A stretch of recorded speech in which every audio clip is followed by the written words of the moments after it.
Hello. Okay, so this is your grammar and craft lecture for Monday, but you'll find that it's really linked to the Wednesday organization assignment. So I'm going to post them both tonight, and then you can decide if you want to do everything all together.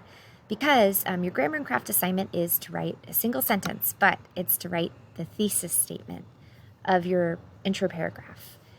For this assignment, the grammar and craft assignment, you only need to write the thesis statement. That's all you need to post. Your organization assignment is to write the entire introduction paragraph, including the thesis statement that you generate for this. And so you might prefer to do them all at the same time, but you might like separating out the tasks. And the benefit of doing that is that you would spend a lot of thought curating a very precise, interesting, and two-part thesis statement, so that when you go into the introduction, you know where you're going and you have this sense of confidence about landing on that thesis statement. So that's how I'm breaking it down in this week's pair of assignments. All right, so the thesis statement has to be about something, right? And I'm choosing that it will be about narration. Narration is the fourth strand of our AP Literature curriculum of 7 strands. It's 4A, just identify the narration. So for that, I'm just relinking the glossary, which is also on the website. Identifying narration is as simple as understanding, well, what point of view is this? First, second, or third? Who is the narrator? Is it limited? Is it omniscient? Is it present tense? Is it past tense? What narrative techniques are at work? But, of course, it's not that simple, right? Because even in the Joy Luck Club, we already can see, okay, well, it's first person, but there's 7 narrators. And how is that important to the meaning of the story? I've already seen wonderful thoughts from you on why that's done through the world of structure. So now we're taking that structure question a bit deeper into the individual narration of one of those characters. Instead of just addressing this larger question, though, we're going to go more deeply into one particular component of narration, and that's the very last bullet point here, narrative technique. So you have to be able to identify the narration, but then you have to move pretty immediately into the function of that narration. Identify and describe the narrator or speaker of a text. Fine, use literary terms to do that, but then explain the function. Why does that matter? When it comes to this kind of strand, that 4A one, identify the narrator, I will assume that you have some comfort with those literary terms. That is not to say that you have complete confidence that you know for sure this is omniscient or limited perspective, because a good author is going to make those complicated answers. But you need to be able to explain more or less what those literary terms are with confidence. So if you don't feel that confidence, this is a good goal. You could go to your goal doc and say, I really need to review these, right? Something to think about. I will assume comfort, talk to me, or set a goal if you don't have that comfort. Because we will almost always go pretty quickly past the A of the standard and into the B, which is into function and purpose. All right. So I want us to think about narrative distance. That is one way to think about function. Focus on one of our many narrators and vignettes, just one. Find an idea in your mind that reveals something about distance. This is the kind of distance that I have in mind. There's a lot of different types. There's physical distance. How physically close is your narrator that you're choosing to focus on to the events, wherever there is, are what happened? What does that physical space do to her telling of the story? There's chronological distance, which is true for all of these vignettes. There's relationships. There's distance between characters here. All characters in every book. But in this book, the distance between daughters and mothers is really important, between their mothers and sometimes their fathers, and often between the daughters and their own spouses or partners. What is happening with that distance? And then lastly, there is emotional investment. Who is the voice in the narration? How close is the voice to the thing that they're narrating, to that subject matter? And how does that distance impact our understanding of story? So I'm pushing us into 4B, identify the function of narration, And this is the space that we'll go to for our immediate understanding of how are the narrators functioning in the Joy Luck Club. How will you do this? It sounds like a non-grammar lecture so far, right? I sound like I'm talking about creative analysis, but I want you this week to really work on your thesis statements for grammar and craft. And it very much is a grammar and craft skill because the thesis statement is only a single sentence and it has to be a phenomenal sentence. It should be the best sentence of your paper, maybe tied for best with the very last sentence of your paper. It should ring on the page. It should have meaning and depth. And in order to do all of that, you have to have a lot of command of grammar and syntax. The thesis statement has to consider the prompt and the text as a whole. And I know we're only halfway through the book, but that's why I think this particular topic will lend itself well to some good thoughts. A thesis statement contains a defensible claim that captures your entire argument. It will require evidence from the text. You don't do that today, but it would require evidence. And then, just practically speaking, the thesis statement is 1 or 2 sentences max.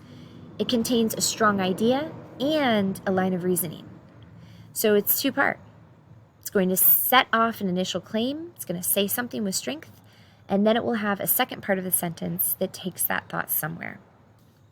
And because it has to have 2 pieces, grammar and craft, right? I would like you to use a semicolon or a dash today in your thesis statement. So I'm linking last week's into this week's. I can see that all of you have facility with thesis statement or with semicolons and dashes. You're using them with a lot of confidence. So I want you to use it here. You don't have to do this every time. This is not a rule, but we're practicing it because I find that thesis statements often do have semicolons or dashes. And I ask myself, why is that? And I think it's because a good thesis statement is multi-part. It's multifaceted. If you are forced to use a semicolon or a dash, it forces you to have at least 2 pieces.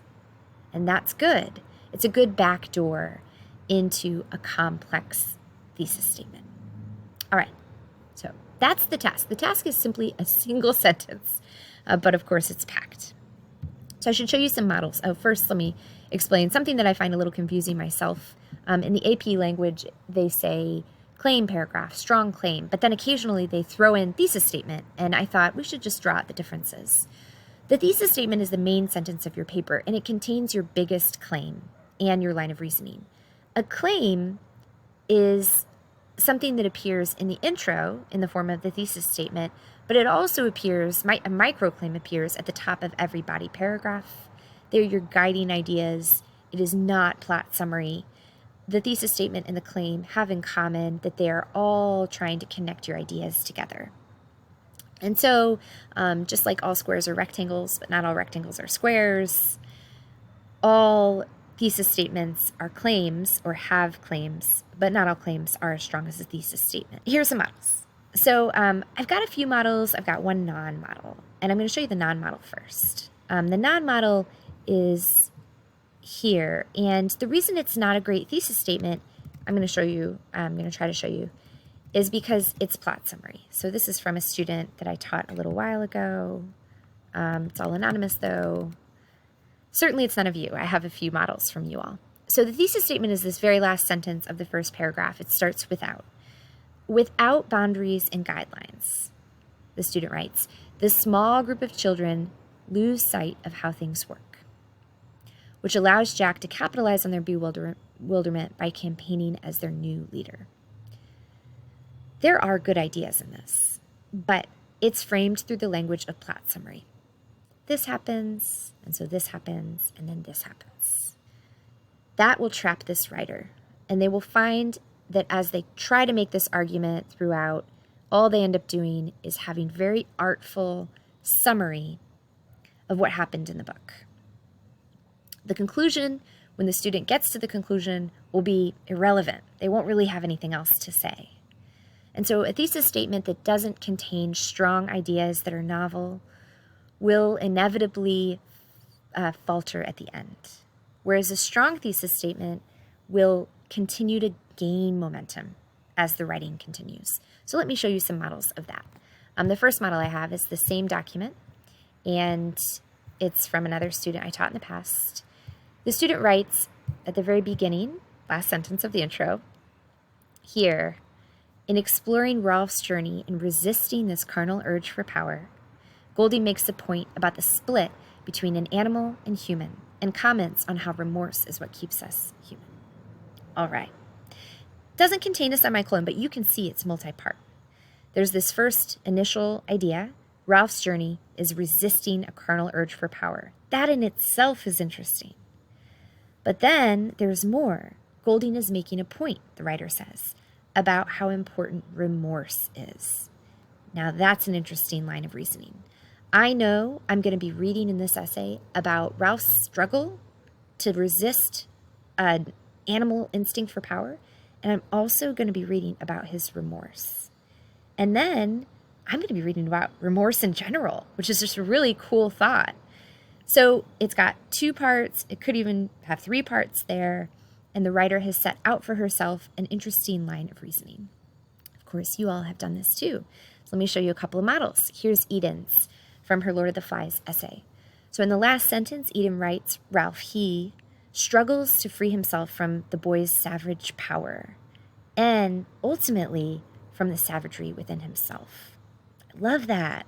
This first idea is Ralph is going to struggle to free himself from the power of savagery of the other boys. That's interesting in and of itself, but she establishes her line of reasoning. She has somewhere she's taking that. She also says he ultimately is trying to free himself from the savagery that he feels within himself. I know that's going to be interesting. We're going to study the way that he is struggling on multiple levels, and we're going to end with comments about his own savagery. Do you hear the uniqueness of that? I think we often hear savagery and we think Jack, but she's going to talk about Ralph. So really cool line of reasoning. Doesn't have to be like 1,000 words to be a very interesting thesis. And then lastly, Eli's, which is similar in its sort of elegant simplicity. Eli writes here in his last sentence of the paragraph that intro, Jack understands deeply that the old guard of society is being torn apart at the seams.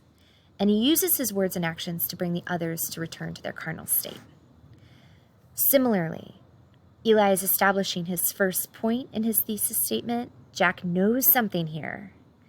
And then he gets his line of reasoning into the thesis. So he's going to use his words and actions to bring the others to return to their carnal state. Every good thesis does this. It's got 2 things. I wrote about the task you have, right? So you're not writing about Lord of the Flies, you're writing about Joy Luck Club. So I wrote, when Lena Sinclair narrates the story of her baby sibling's stillborn death, she and her mother cannot face it as a natural, rational experience. The language of death is filtered through ideas of physical space and balance, though they both deeply know that life is not something that can be arranged. I think that I'm probably thinking about this now as I relate it to Eli's and Eden's. I think I'm being a little wordy, but my idea that I'm trying to set forth is that firstly, she and her mom cannot face what happened.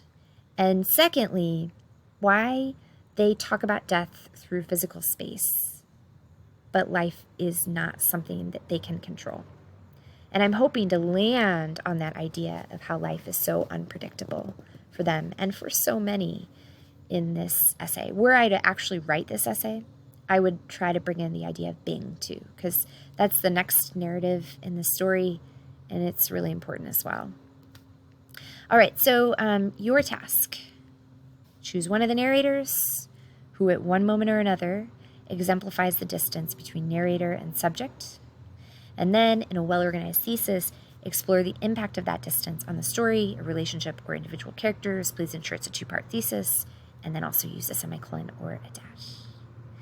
Whew. And remember, your organization assignment is very linked to this one.